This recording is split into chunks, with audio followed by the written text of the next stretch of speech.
Welcome everyone. Thanks a lot for staying with us. You're watching Plain Speak with me, Shivani Gupta. The Israel-Hamas war has taken a deadly turn. Just a day ahead of US President Joe Biden's visit to Israel, a hospital was allegedly bombed in one of Gaza's densely populated areas. According to initial reports, over 500 people lost their lives after this strike. Now, this is what initially came to light from the Hamas-run ministry in Gaza and shocked the world. But in subsequent hours, the story continued to turn. Israeli authorities have completely denied striking this hospital and instead released images and sound evidence to suggest that it was actually an Islamic Jihad group rocket fired towards Israel that blew up in the air and fell on the compound or the car park of this hospital. Palestine and Arab countries, of course, continue to blame Israel for it. Protests were staged at Israel's embassies in Turkey and Jordan, for example. And even USA has had to issue advisories for its citizens in many countries. All of this happened even as US President Joe Biden was to touch down in Israel, and many wondered if this was a false flag operation to condemn Israel and push global powers to go back to some extent on their support to Israel's counteroffensive in Gaza. As it stands, Biden has strongly backed the Israeli claim and its military campaign against Hamas. Earlier, Biden was scheduled to visit Jordan as well.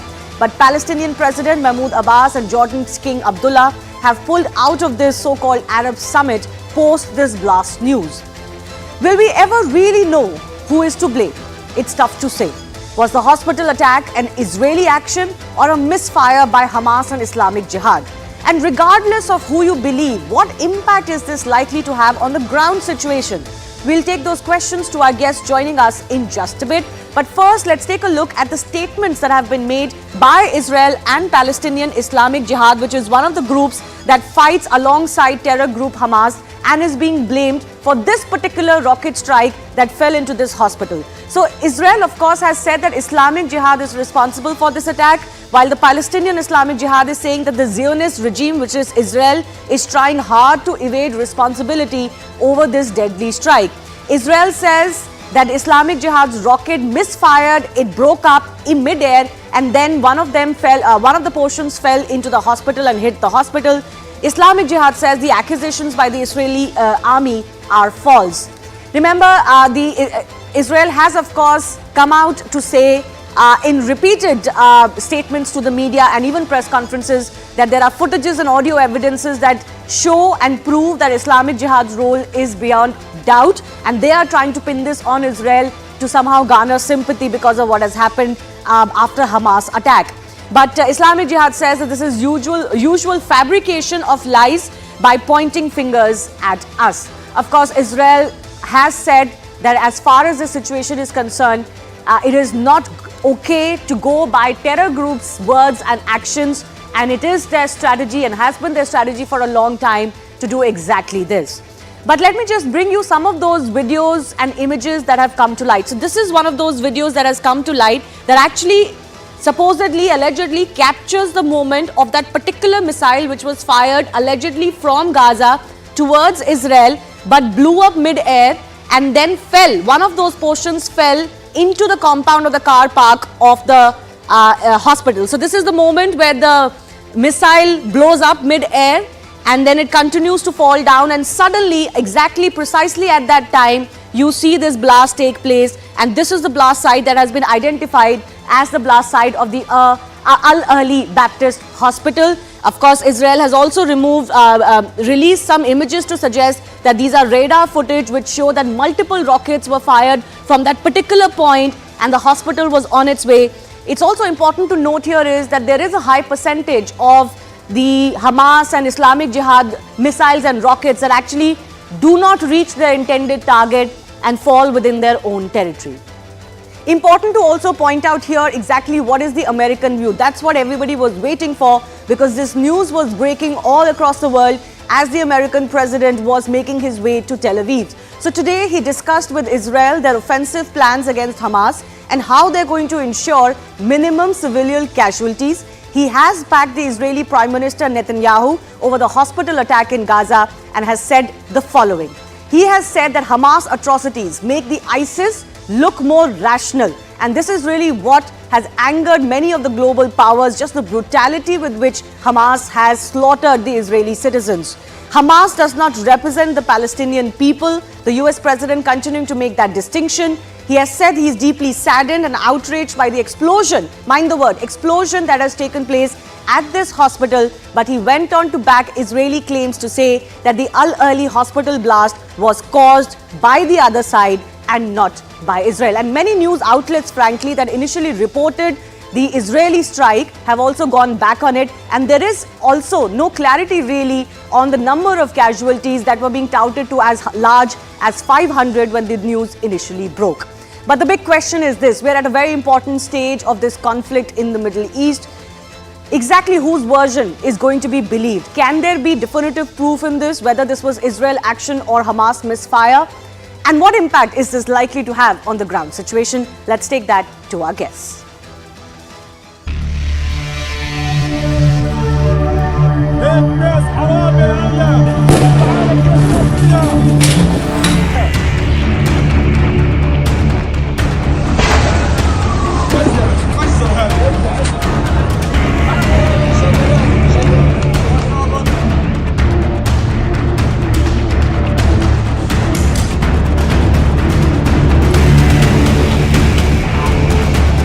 The IDF has concluded an after-action review and confirmed that the Islamic Jihad was responsible for the strike at the Ahli al-Ma'dani hospital in Gaza.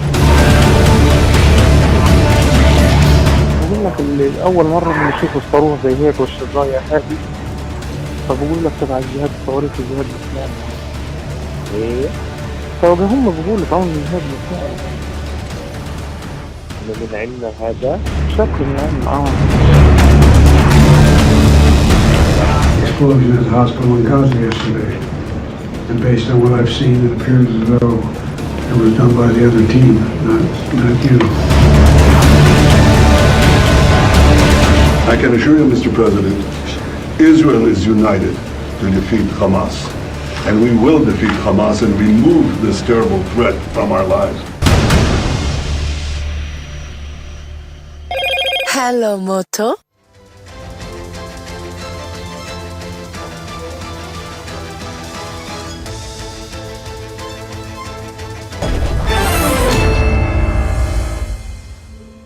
Let's go across to the guest joining us. Shani Moore is lecturer at Reichman University, joining us from Tel Aviv. Nicole Brenner-Schmitz is Democratic strategist from Washington, D.C. Shani, let me come to you first up. Do you believe that the world will believe the version that Israel is presenting? Israel is already being looked at as an aggressor, as an occupier, as far as this conflict is concerned. And the tide is turning against whatever sympathy Israel may have had after the initial Hamas attack. What impact do you think this hospital strike is likely to have? And will Israel be able to convince the world at large? I'm not sure Israel will be able to convince the world, because I think there are large parts of the world that desperately want to believe that Israel is behind this. I do think, though, that the Israeli forces and the Israeli government managed to provide definitive and rapid evidence to disprove the allegation that Israel was in any way connected to this, and that has done what it needed to do with allied governments. It's astonishing. I mean, I don't think there'll be any change in Arab public opinion or in the Arab media. That we've been through this multiple times with previous rounds of phony Israeli atrocity stories. The most salient example, perhaps, is the so-called Jenin massacre in 2002, which was entirely an invention, happening in very similar circumstances. But I note that even in reputable Western news sources, just before getting on the air with you, I looked on the websites of the New York Times, the Washington Post, the BBC, the Guardian. In all of them, there's no definitive blame of Israel, but it seems very much from the tone that Israel is at fault, and there's no indication of any of the evidence that you just showed right now on your TV channel, with the recording of the Hamas operatives, with the forensic analysis of the video. None of that actually appears on the websites of major, reputable Western news organizations. Shani, why do you think this disparity exists, where on one side, Israel was even asked to produce evidence of just how many babies were killed, whether they were decapitated or not, I'm not saying that asking for proof is bad, but while that happened, in this case, while Israel is presenting evidence to support its version, there is no insistence of any evidence or corroboration when it comes to what comes out of Gaza. In fact, even that death toll of 500 hasn't really been corroborated by anybody. No, and the pictures of the damaged parking lot where apparently there were internally displaced people, so certainly there were deaths caused from this explosion, but the pictures of the damage there and the comparative lack of damage in the buildings around would indicate a death toll that is by orders of magnitude far less than 500. Why is there difficulty with this? It's a micro question of a much bigger macro question, which is why is so much of global public opinion mobilized behind hatred of one country? Why is there an almost theological commitment to the idea that one people alone are bearers of all the world's sin, that everything they do is touched by evil, that they can only be motivated by evil? I'm not sure that the hospital incident or any of the other previous rounds of this nonsense can possibly do justice to how deep and how deeply held this worldview that puts the Jewish state at the center of global evil is for many, many people, not just many masses in the world, but many, many highly intellectually mobilized people in some of the top universities and human rights organizations in the world. Nicole, I want to come to you as well. Give me the American perspective here. Yes, the American government is steadfastly with the Israeli government. But what do you think the public mood is? Is this hospital strike, some of the blame which is coming to at Israel's door, changing the opinion about this counter-offensive that Israel is already in and could launch a ground offensive as well? Well, I think that the previous guest nailed it on the head. I mean, this was inaccurately covered from the beginning by what is deemed credible news media in the United States, and had a lot of people discussing what is a false narrative. And we have very sadly seen a lot of anti-Semitic actions here. Obviously, as you stated, the U.S. government stands firmly behind Israel. They are continuing to show that message in many different ways, from resolutions to President Biden being there. But it is concerning to see what's happening on our college campuses, to see companies not standing up, to see people confusing Hamas and the Palestinian people as one, and not understanding that Hamas is a terrorist organization, not a freedom fight.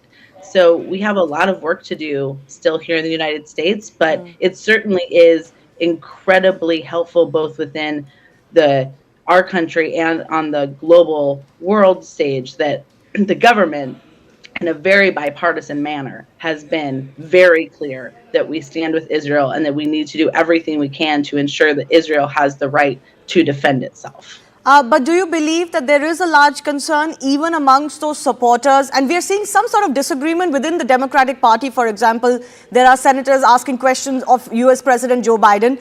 And do you believe that while there is support for Israel, there is also massive concern of just the human toll this conflict could take?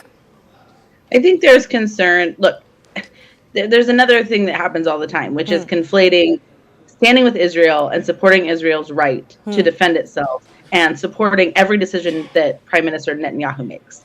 And there is a distinction between that. There are American Jews and non-Jews across the U.S. and in other countries that have lots of concerns and questions about Netanyahu, what he did prior to October 7th, some of the actions that have been taken. But that is not to be confused with Israel's right to protect itself and its citizens and the importance of getting these hostages back. Okay. So that's sometimes, I think, getting muddled. This questioning of Netanyahu is not a questioning of Israel. All right. Yes. Prime Minister Netanyahu is facing a lot of questions as far as his position is concerned. Some of his past actions are concerned. And I'll go back across to Shani Moore for more on that. But I'm also joined now by Gabriel Nerona, who's the ex-advisor to the U.S. State Department on Iran. Gabriel, the Arab summit that Joe Biden was supposed to take part in, a couple of leaders have pulled out of that. What is the impact, do you see, of this strike at this Gazan hospital? And while Israel may deny that it had any role to play in it, some may say the damage has already been done, and this has also come at a time when it could turn the opinion and force global powers like the US to do something a little bit extra than just support Israel. Your thoughts on the impact this strike could have, regardless of who's guilty of it? Thank you. Well, yes, this is information warfare 101. Even though all evidence appears that Israel did not conduct the strike, Hamas is intent on using its propaganda machine to make sure that is the case. And the whole point of this operation, the whole point of this whole attack was to drive a wedge between Israel and its Arab neighbors, specifically to disrupt the Saudi-Israel peace attempt. And now what we're seeing is having other Arab nations who have relations with Israel turn on them as well. It's unfortunate that they canceled their meeting with President Biden, especially when, again, evidence is pointing that not 500 died, but perhaps a dozen or two died, and that it was likely a Hamas rocket. I think the issue here is the Arab leaders feel pressure from their own public to do something and be strong against Israel, even regardless of what the facts are. Hopefully, as all the evidence comes out, some of these tensions draw down and some of the rhetoric cools as well. But do you believe that this will not deter US to do whatever it takes, whatever it needs to do for Israel? I believe the United States should be with Israel 100%. When ISIS was rampaging through Iraq, there was no concern from the international community about doing everything that was necessary to wipe ISIS off the face of the earth. Hamas has proven that it is just as evil and just as willing to commit evil acts as ISIS. And I think that Israel should take whatever actions it needs to destroy Hamas and wipe it out. No, Gabriel, interesting you mentioned that, but there is a difference in the support that ISIS got openly or behind smoke screens, and the difference between Hamas's position, because Hamas is being seen fighting for quote-unquote an oppressed people. There is a difference. So there is a difference in the level of support there was in crushing ISIS versus what we're seeing today. You're right. Hamas has a lot more popularity among the Muslim world than ISIS did. ISIS was rejected by almost every government, and Hamas is welcomed into places like Qatar and elsewhere. And that makes Hamas's eradication far more difficult. There's also a lot fewer places that Palestinians can go if you're in the Gaza Strip. Egypt won't even let them in. And so Israel's trying to have Hamas Palestinians move to the south of Gaza so that the military operations can take place. But Hamas won't let them leave the city. Yes, and very quickly, before I go back to more as well, how worried are you, given what you've known of the Middle East, particularly Iran and other countries, that this fight, this conflict could escalate in area? I'm deeply concerned. I think particularly that we're going to see violence erupt in the West Bank, around Jerusalem, and that we could see attacks coming in from Syria. There's a lot of concern about whether Hezbollah would attack from Israel's northern Lebanon. Personally, I think that's a little unlikely to happen because Iran wants to keep Hezbollah as a deterrent against Israel ever attacking its nuclear program. But I think we'll see the coming week. Shani Moore, how concerned are you? And what do you make of the Israeli commitment at this stage, given that there are questions on Israel? The global sentiment is not one way. It is really divided right down the middle. What do you make of the Israeli commitment to continue in this fight, regardless of what the world may say? The obligation of the Israeli government, and the one that it failed so miserably to provide on the 7th of October, is to protect the security of its citizens, regardless of what public opinion around the world says. I think we've been very consistent on that. And Israel was very consistent on that back in 2002, following a wave of suicide bombings, which precipitated a huge Israeli military offensive in the West Bank. We had crucial support from the U.S. administration and other key allies, but global public opinion was very strongly against Israel. And expert opinion lectured us that it was impossible to win, that all we would do would be creating new terrorists. And ultimately, we managed to break the back of the suicide bombing campaign in 2002 and get Israel something like 15 years of comparative peace and quiet. This is obviously very different from that situation, but the question, the aspects that you've raised are remarkably similar. Israel will pursue this campaign and work on making sure that it has the allies that it needs behind it. And the fact that the global public opinion and a bunch of rather unserious non-governmental organizations and academic committees and whatnot will condemn it, I don't think will have a great bearing. In terms of the possibility of escalation, I think that's the big consideration of the Biden administration. The American presence here in the region and the demonstrative presence of an American aircraft carrier and other bits of weaponry are not there for any actual kinetic assistance in Israel's war in Gaza, nor will they be relevant in any Israeli effort in the West Bank if one becomes relevant. They're there to deter this expanding beyond the Israeli-Palestinian theater into other countries, most importantly Lebanon, Syria, and Iran. Okay. Final comment from Nicole as well. Nicole, we are seeing some stray incidents of terror acts taking place post this conflict flared up. There are calls also being made of global jihad, etc. How concerned, and in America there is a heightened sense of concern. How concerned are you that there could be these acts of terror across the world that could target not just Jews but others as well? It's very concerning. I mean, when you see what is being chanted at protests, when you see calls for a global jihad, it is very, very worrisome to Jews all over the world. We are seeing, I think the UK reported 4 times the amount of anti-Semitic attacks since October 7th. I know myself and a lot of families that struggled, do we send our children, to school on last Friday when they called that? It's upsetting for everybody, and it is upsetting to see a world that does not see a terrorist organization and stand firm together as humanity to fight it, but instead immediately questions those who were attacked. We say never again, and never again is now. Now is the moment to stand up. When you look back and say, how could this have happened? How could the Holocaust have happened just X amount of years ago? And who was standing by, and why weren't people doing more? And now you see it. You see it's not just those who are chanting and participating in anti-Semitic rallies, but it's those who are silent. Well, it has been a very heavy 10, 12 days, I must admit that. And Nicole, Shani and Gabriel, I do thank you for joining us. I do hope better sense prevails and terror is treated as terror. And of course, civilians are treated as civilians as well. But speaking of the civilian crisis in Gaza, I'm also joined by Isa Amro, who's a Palestinian activist based in the West Bank. Isa, thanks a lot for your time and for joining us.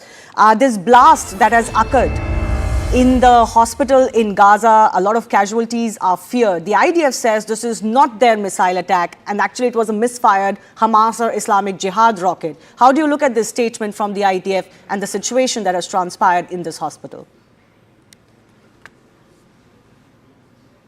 From my experience on documenting the Israeli army human rights violation, I know that the army, when they see that there is an international condemnation of an act, they deny and they lie a lot. Then they step back from their lies. It's exactly what happened with the Shirin Abu Akleh killing and many other massacres and many other killing with Muhammad al-Durra, and they deny it. And we are sure as Palestinians, human rights defenders and Palestinians who follow the Israeli military human rights violations, that they lie, they don't say the truth, they don't take responsibility of their attacks, they don't carry the responsibilities on killing civilians. And for sure, Palestinian don't have any missiles which can cause that much damage to buildings or to civilians. Palestinians don't have that at all. No way it's a Palestinian rocket or a misfire from here or there. It's an airstrike, and it was announced by Israeli military officials that they targeted Al-Ahli hospital, but without, and they picked it up. Yes. There are, of course, still some things that are not clear as far as what the damage of this was and what the casualties are, or what actually caused it. What was the kind of missile that caused the damage there? But the Israeli side is releasing visual images. They're also releasing audio. They're talking about this Al Jazeera video, which was live at that time and evidently caught this misfired rocket dropping into the hospital compound. Would you at least say that people should hold on to their judgment till we can have some sort of proof to exactly what happened here? If Israel is denying, I tell them, okay, send international officials now to investigate and have an independent, official investigation about what happened in Al-Ahli hospital. And this is history. For me, I want Israel from now to stop targeting civilians. We should all work now to save the lives of civilians, not to target hospitals, not to, continue the blockade on Gaza without food, without electricity, without water. Palestinian civilians in Gaza are starving now because of the Israeli government war on the civilians in Gaza. I don't see anybody from Hamas is affected. I see only civilians being killed, and for sure the civilians will suffer more and more from this kind of collective punishment and the blockade, and talking only about the symptoms of what is happening in Gaza and not talking about the causes and the main problems here in the Middle East, and especially in Israel and Palestine. Just speaking about this issue, don't you think that Hamas is part of the problem? Now, I'm not saying that we know definitively what happened in this case, but what Hamas did was an act of war. And if they continue to do what they're doing, there cannot actually be any peace in this region. If we remove Hamas, will we have peace? Hamas is a new party. Did we have peace before Hamas? For sure, no. This is what I'm saying. Hamas is a new party. It's not a country. It's not recognized by the UN. It's not recognized by the United States. Israel is, and Israel is not respecting the international law. Israel is not listening to American politicians to end the occupation and to end the apartheid. And for sure, we as Palestinians, we have morals, we have principles, we're against any kind of violence, and we are against any kind of targeting civilians, and we want our representatives to use non-violence resistance and to use in the international law mechanism to make the change. This is what we want as Palestinians. This is the opinion of the majority of Palestinians. But we are oppressed as Palestinians, and we don't have basic rights. My own statement is that you can't blame the oppressed people when they don't have basic human rights.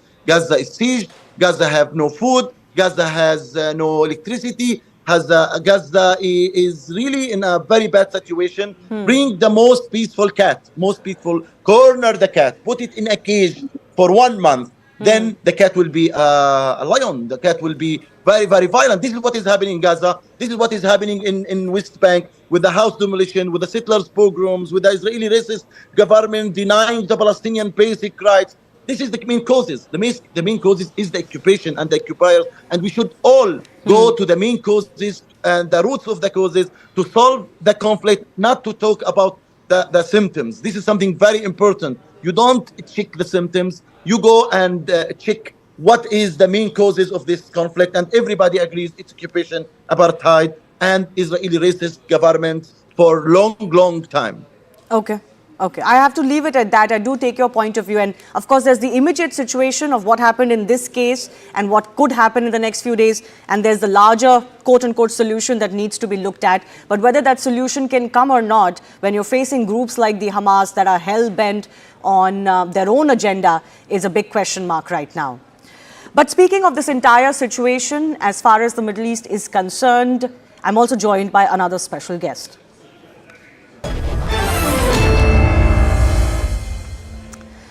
Joining me now is Sara Idan, is former Miss Iraq and activist living in the US, joining us. Sara, thanks a lot for your time.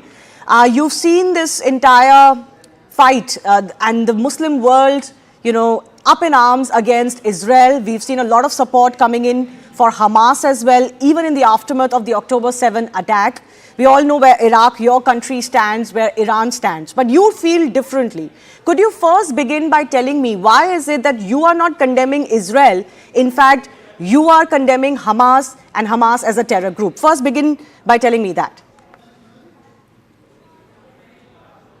Well, first of all, anyone who have read history, who knows about history, they have seen we've had a really shameful history in the Middle East when it came not only to the Jewish people, but also to other religious minorities like the Yazidis, the Assyrians, the Armenians.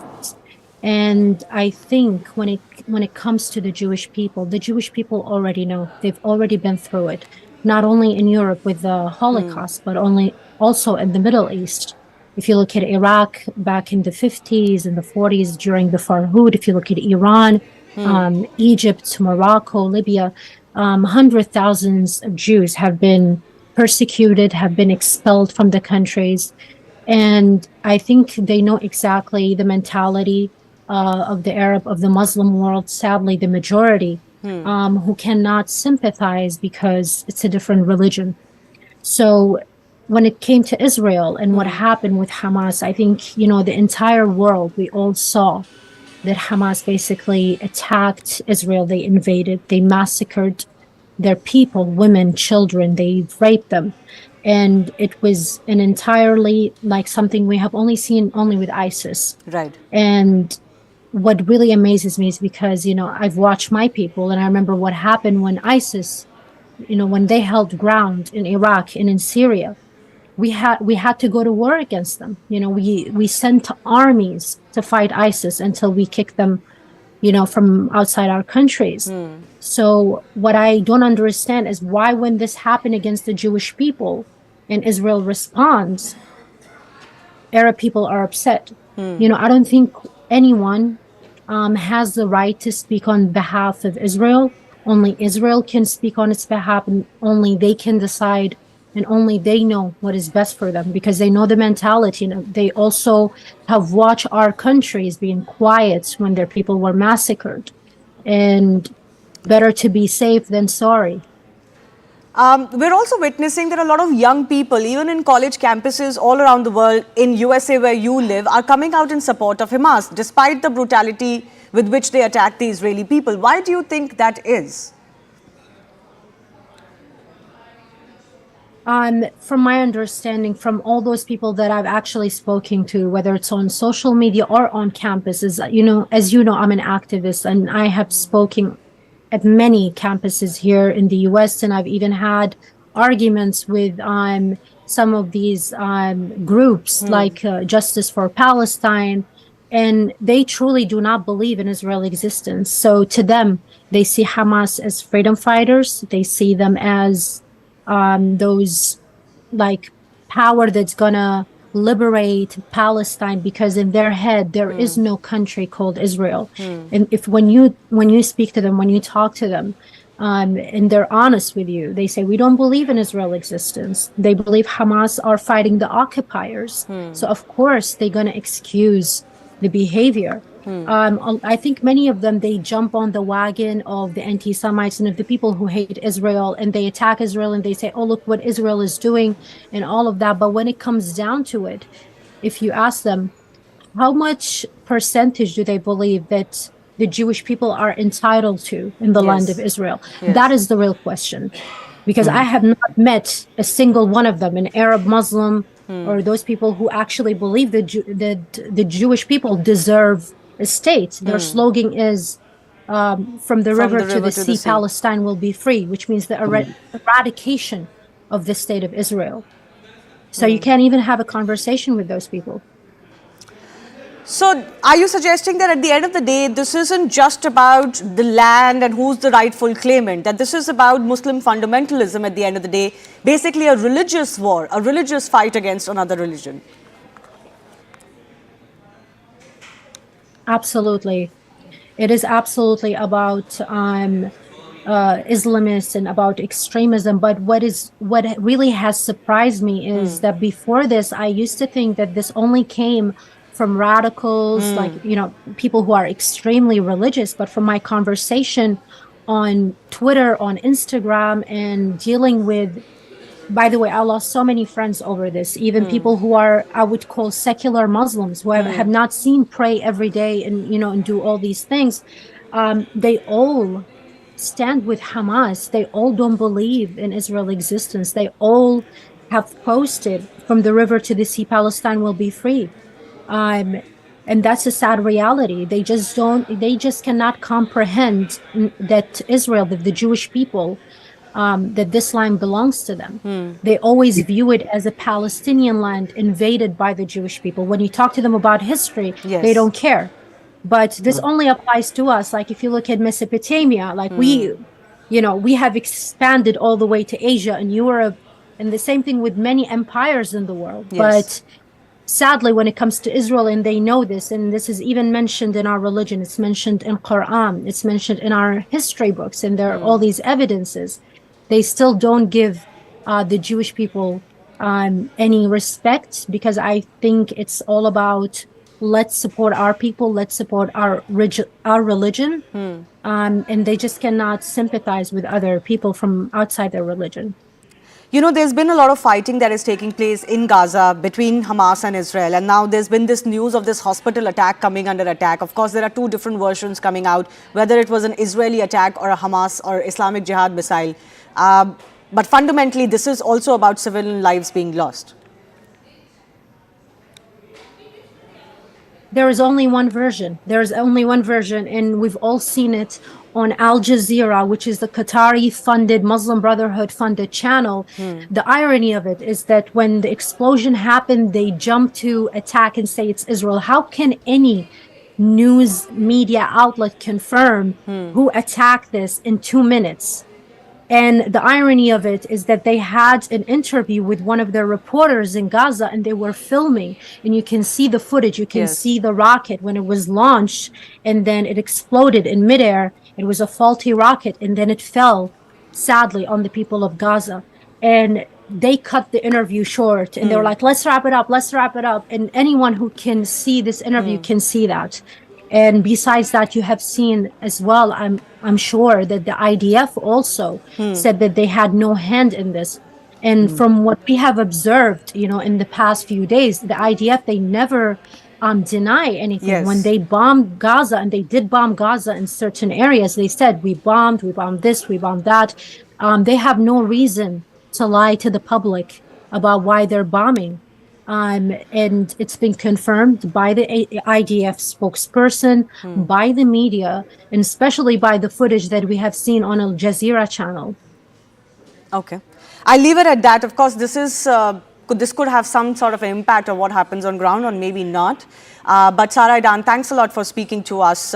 Some of those voices that are not willing to go by what is being said by the larger crowd in this fight. I have to slip into a very short break now. On the other side, we'll get to the other big shocker from India. 17 years after the Noida Nithari killings, Surinder Koli and Moninder Singh Pandher have been acquitted in all but one case. So who killed the rest of the 18 victims is the big question. Hello, Moto.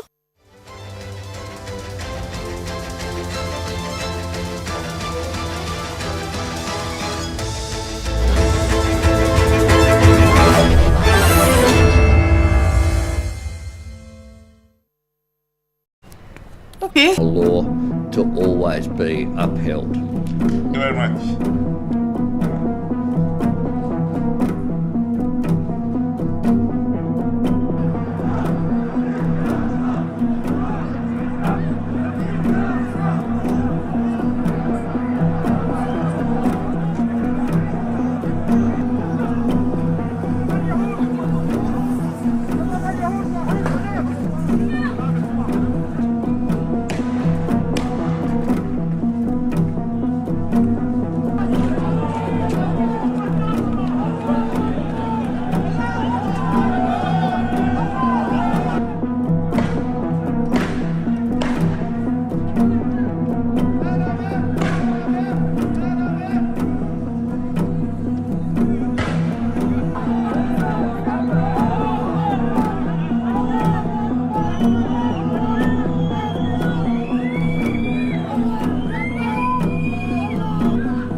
Welcome back. Setting aside their death sentences, Allahabad High Court on Monday had acquitted Nithari killing's prime accused Surinder Koli and Moninder Singh Pandher, saying the prosecution failed to prove their guilt.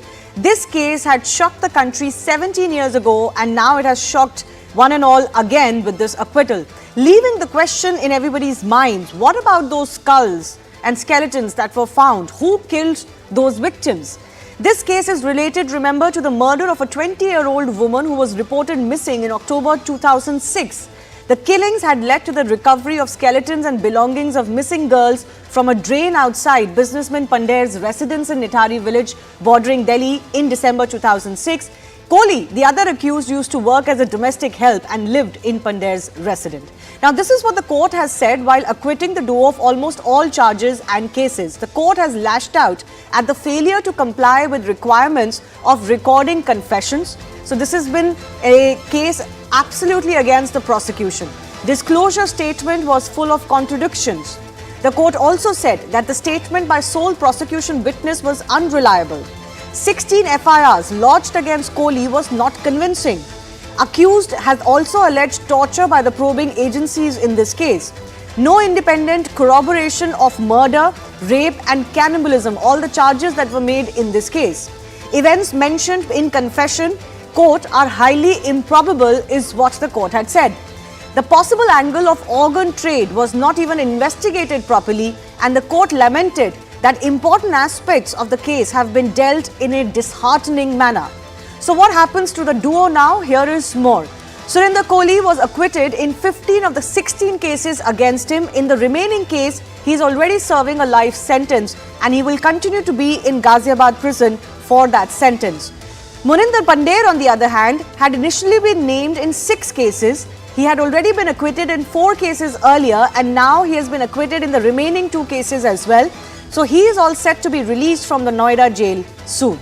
The big question we're asking is, 17 years on, exactly who killed those 18 victims and where are those answers going to come from?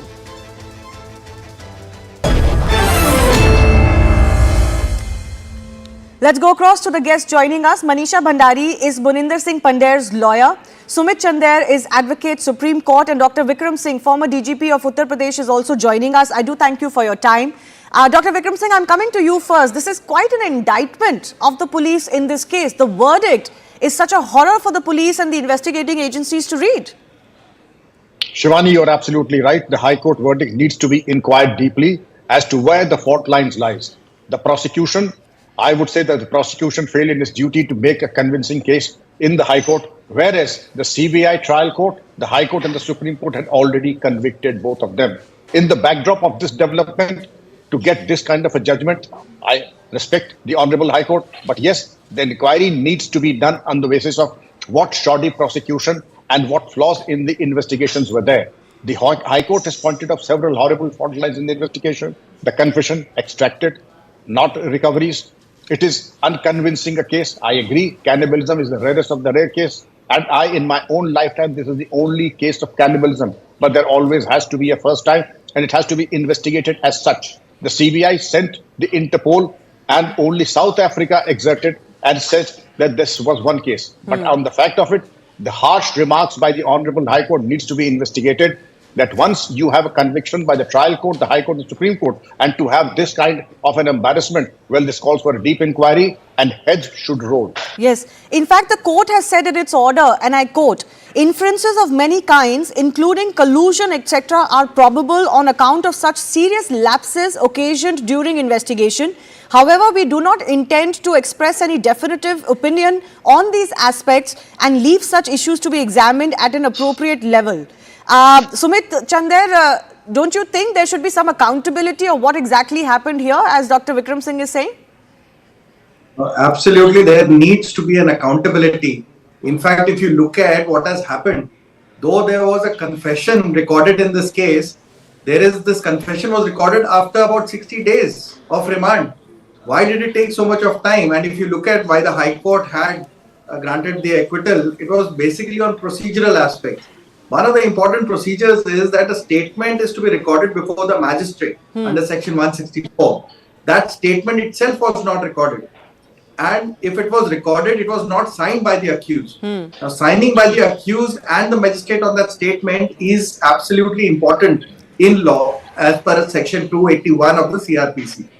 Besides that, the confession was made in a video, they say.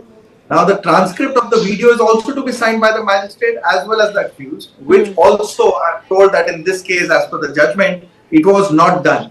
So these are those various minute practical aspects, the procedural aspects. But the court has acquitted them in virtually all cases, not just because of procedural lapses, but also because the prosecution failed to establish guilt without reasonable doubt. What do you think happened there?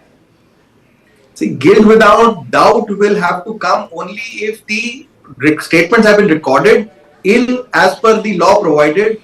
All the statements cannot just randomly made. In fact, there is a provision in law which says that the police has to ensure, or the magistrate has to ensure, that the statement has not been recorded under torture or duress. In this case, to prove that, the magistrate statement before the magistrate is important, but that was not done in this case. Okay. Now, if you look at section 24, I'll just take you to section 24 of the Indian Evidence Act, which says that a confession made by an accused person is irrelevant in criminal proceedings if making of the confession appears to the court to have been caused by any inducement or threat. So the section law is very well settled. The procedural aspects have to be followed.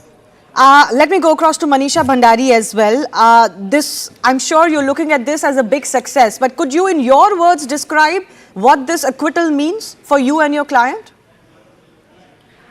Well, success comes later. You have to understand that this has been a journey, not just looking at the end product. It's been a journey of 17 years of him and us being together. This might be, people might want to condemn it whichever way they want. They've been doing it left, right, center. But please understand that there's something called balance. You cannot just condemn a man because you feel that would be appropriate and right in your own perspective. He has lost 17 years of his life. His son, his wife, his name, his family, everything is gone. For him, just because the sessions judge feels that it is his house and it is his servant, that's about it. That's the circumstance you're talking about. His confession comes later.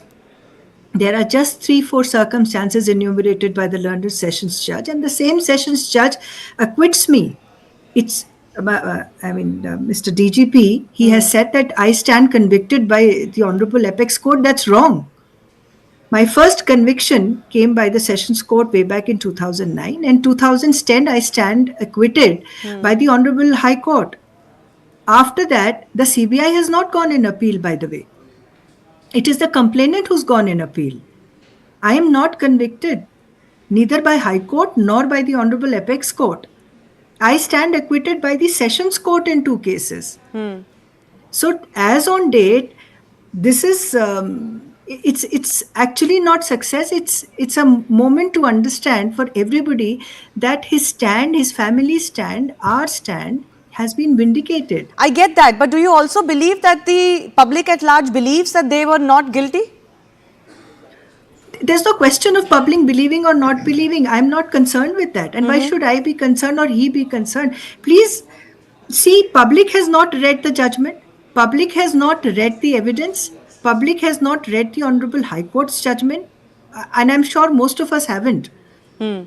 It's something which I feel I should take a stand that there is injustice. I should stand with the candle. So you believe your client was completely not guilty. So what are your thoughts on why did the police make them the accused and put all of these cases against them? The CBI did not. CBI had exonerated Mr. Pandher. There wasn't any charge sheet against him. Everybody knows that. There could not have been, because every time, please understand, the case is that every time the CBI's own cases, every time the house was empty, that's when all this happened, if at all it happened. That their case is not this, that I was at home and both of us hand in gloves did that. The case has never been that. The case of the prosecution was that Mr. Pandher used to leave for his work. because he used to travel a lot, and post that this happened. Now, when but you he had no read the knowledge of what was going on. Can we? If you're traveling 3-4 days in a week and you come back home, there is no one at home except your servant. Can you find out if the servant is staying at the first floor of the house? No one can. The High Court's observation has come very specific that, well, he loved his alcohol. At best, it's a case of debauchery. Accepted. But if that be so, would a man who's not in his senses after 6 o'clock in the evening, is drunk, is sleeping, gets up in the morning and leaves for work again, would he know what's happening? Do we actually go and check our servant's room every day? We don't. Nobody does that. Can I also finally ask you, before I go give a final word to Mr. Vikram Singh as well, what is the reaction of Mr. Pandher after these acquittals? Could you share with us? But I haven't met him, but of course, he's waiting to get out. Anybody would. The family is relieved. Okay. Definitely. Yeah. Okay. Vikram Singh, you wanted to come in very quickly, sir. 30 seconds. Yes, Shivani. 2,000 hearings, 500 witnesses, and of course, multiple cross-examination.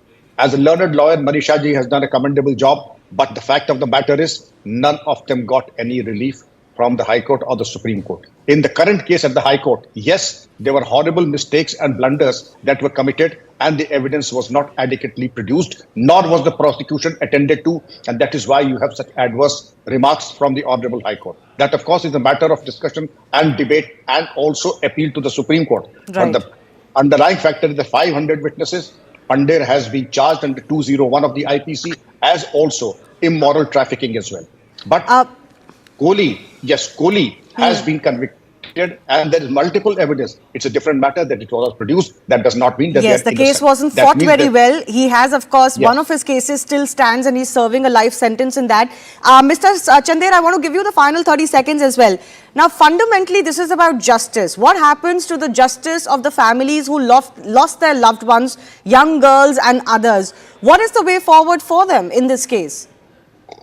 Let's go by the facts. A crime has been committed.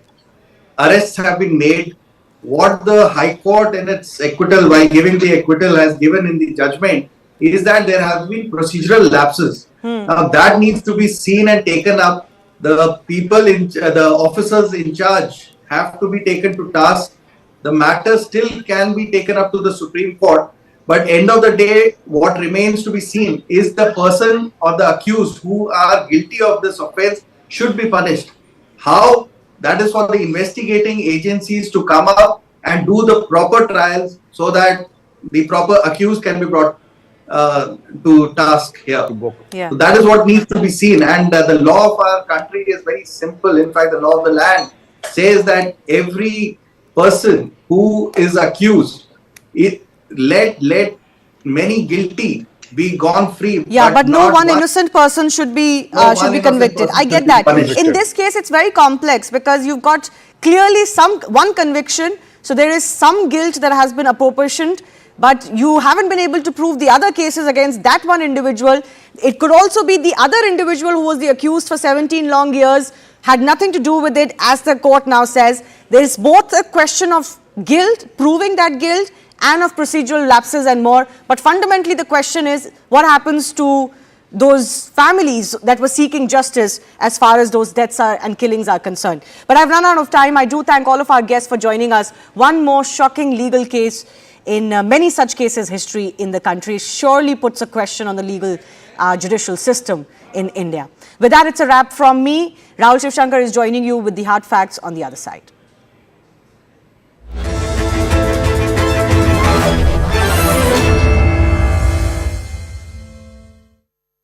Co-powered by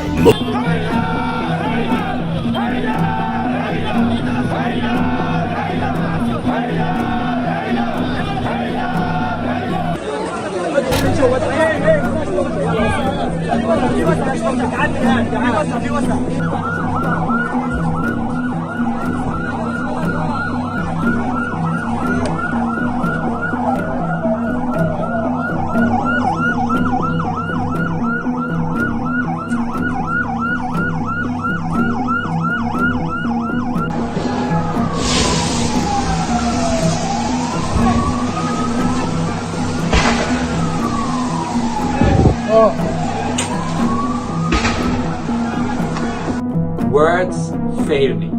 Tonight, hundreds of people were killed horrifically in a massive strike at Ahli Arab Hospital in Gaza City, including patients, healthcare workers and families that had been seeking refuge in and around the hospital. Once again, the most vulnerable. This is totally unacceptable.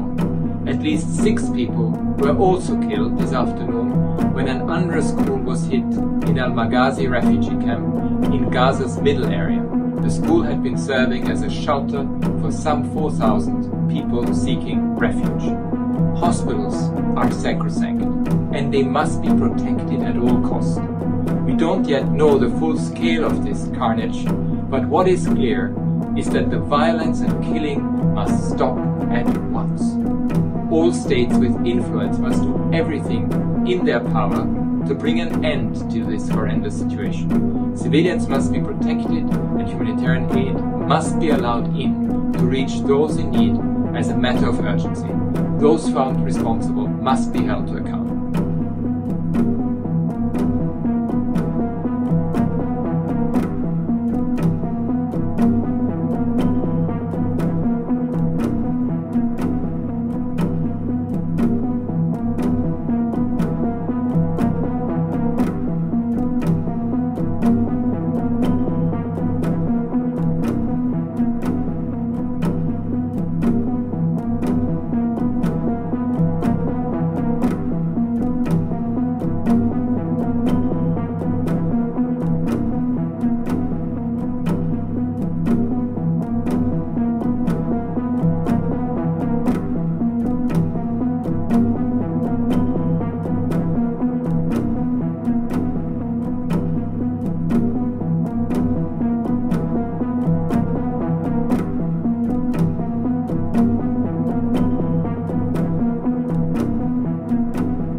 We have seen a devastating loss of innocent life since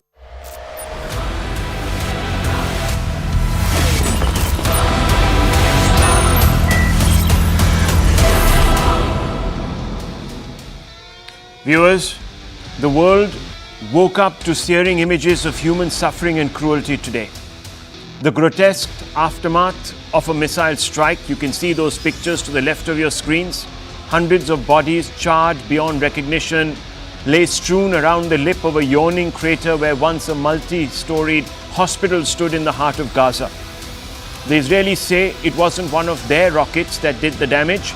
Military spokespersons in Tel Aviv pointed to alleged video evidence to blame the ghastly bombing on a stray missile fired by Hamas cohort Islamic Jihad. The Hamas and its friendly sponsors in the capitals of various Arab nations rejected what they called Israeli propaganda.